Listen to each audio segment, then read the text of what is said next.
God's faithfulness.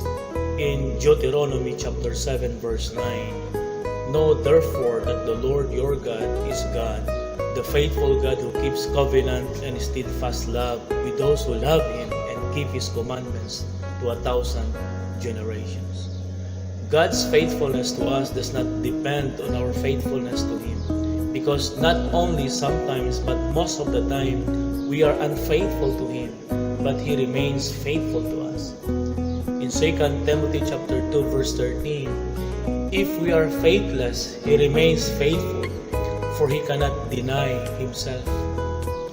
There are many things that we can say we cannot do it faithfully, but for God, He can do it faithfully.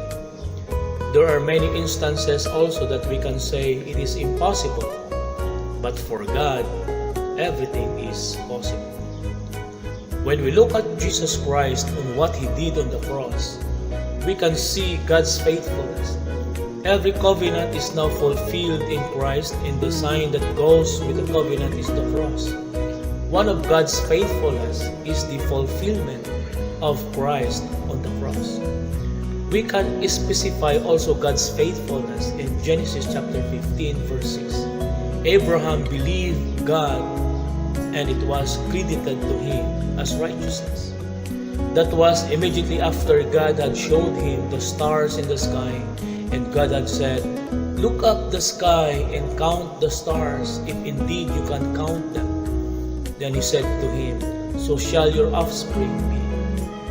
Then Abraham believed God by responding to God's faithfulness. Consider that Abraham was responding to God's display of faithfulness in his life. And because of God's faithfulness, he believed God, and it was credited to him as righteousness. Meaning, when we look to God's faithfulness, it fuels our desire to be faithful to Him.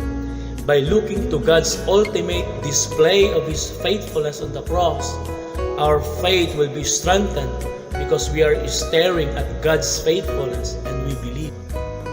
No matter what the situation is, let us be encouraged once more. We serve the God who goes before us. He knows we won't always know how to handle every difficult situation, so He goes before us. He already knows the plans that will crumble all around us, and He's already gone before us in that situation. God is doing that we cannot see. God is really working far beyond of our understanding. Even when we don't see it, but He's working. Even when we don't feel it, He's still working. He never stopped. He never stopped working. Therefore, if we find ourselves in one of those dark moments of despair, don't look for a sign. Don't bother ourselves by asking the result of our deeds and a sign for the result of the work done. Instead, let us look at Jesus Christ, of what He has done on the cross for us. Because on that cross, we'll always find the one beautiful truth that every servant of God needs to know, that our God always faithful.